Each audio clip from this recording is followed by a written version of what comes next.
So I felt like giving this video vlog thing a try. The past week has been absolutely crazy, and Tuesday night my dog and I got into a brawl with a stray dog. Juno's over here. I don't know if you can kind of see her, but she's on antibiotics and she's not really feeling so well, so I'm taking care of her. And I got a little roughed up too. I currently can't feel in this finger, like the tip of it, so that kind of sucks, but it's all worth it in the end because my dog is still here and alive. I recently started a new website for myself. It's called talialandman.com, and it's basically like my place for all things me and all my personal content. So this blog post would kind of fit in with that. This is very conversational. It's not like me being a reporter. I'm just telling it how it is from my point of view.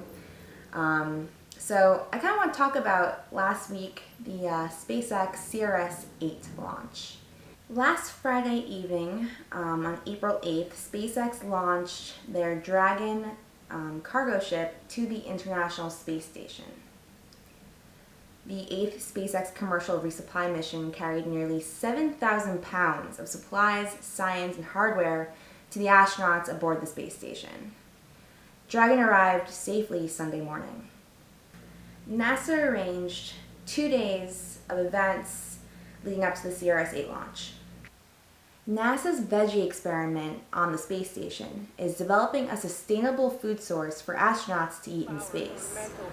For Veg 03, we're actually sending up a new crop, which is a small Chinese cabbage called Tokyo Bacana Chinese cabbage. And so this is just an example of that plant. Veg 03 was one of the science experiments delivered on Dragon. Look who woke up. So growing food in space, especially fresh crops, is absolutely essential for long-duration missions and NASA's journey to Mars. And speaking of Mars, NASA's Orion spacecraft is currently inside the Neil Armstrong Operations and Checkout Building. We had an opportunity to view Orion and get an update on vehicle processing. The Exploration Mission 1 Orion spacecraft will launch on NASA's Space Launch System Deep Space rocket sometime in 2018.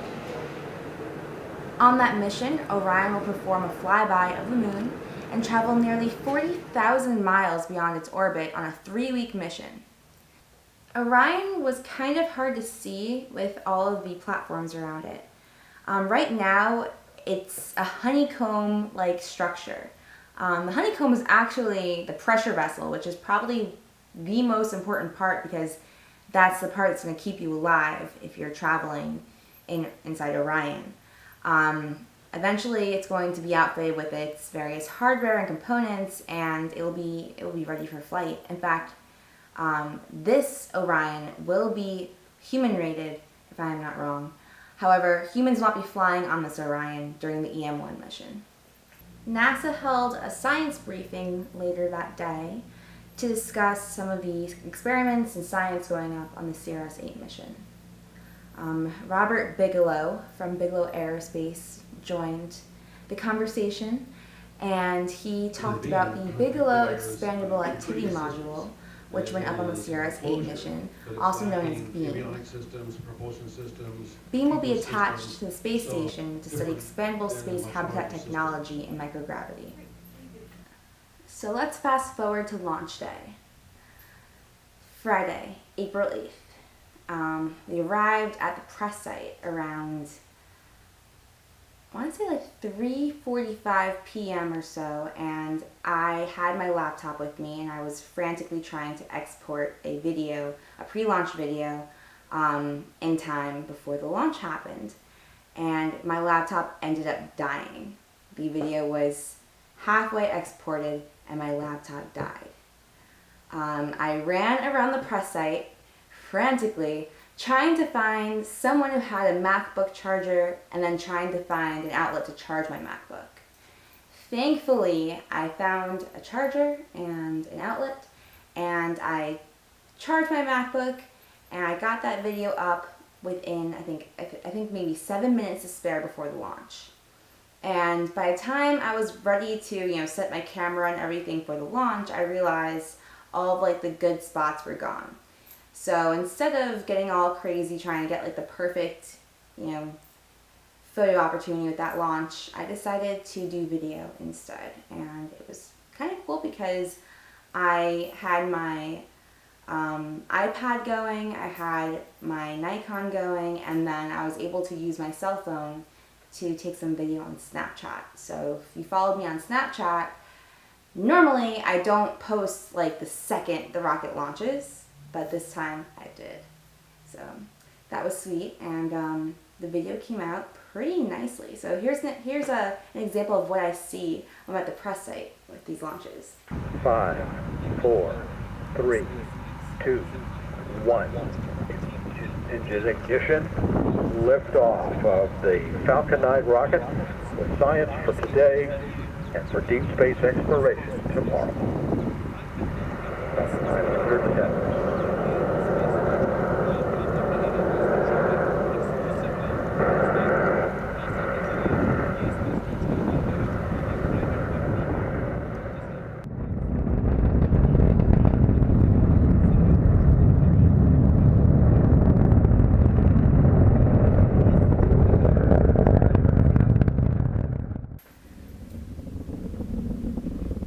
Falcon 9 ignited at 4:43 p.m. from Cape Canaveral Air Force Station, SLC-40. It was an incredible sight to see, and it was on time for once.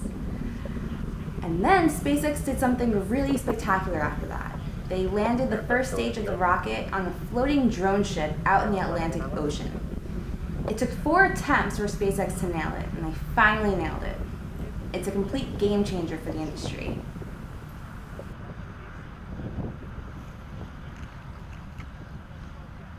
Launch plus 2 minutes. Being able to refurbish and refly rockets will significantly cut the cost of spaceflight. And after the launch happened, we went back to NASA's press site, and there was a post-launch press conference, and surprisingly, Elon Musk showed up. This man has not shown up to a press conference at NASA Kennedy in years. So it was pretty cool that he came to speak. The entire press conference was basically just a Q&A with Elon Musk. He talked about plans to bring the rocket back to Port Canaveral and then on site for testing. He also discussed the importance of full and rapid reusability with rocket parts and how it will help get humans to Mars. As you know, or you should know, one of the goals of SpaceX is to put man on Mars. The rocket returned to Cape Canaveral really early Tuesday morning, and I think it's still there. The last I heard or saw on Facebook, I think it was. And after the rocket's tested, and if the rocket and the engines are in good condition, we could see that rocket launched again as soon as June. Yeah. I have a new photo gallery up on Flickr. Feel free to go and look through that. It has pictures from this past launch as well as past ones and some cool air shows, and I'm trying to update it more. I also want to thank people for their kind words and thoughts during this stressful time for me and my dog.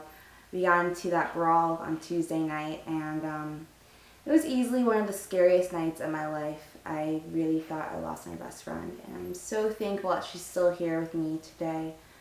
I love you, Juno. She left the couch. So also thank you for watching this. I'm sure it was really super boring, and if you actually got to this point in my video, like massive brownie points to you. I don't really know what I'm doing, but eventually I will, and hopefully you enjoyed it. So thank you.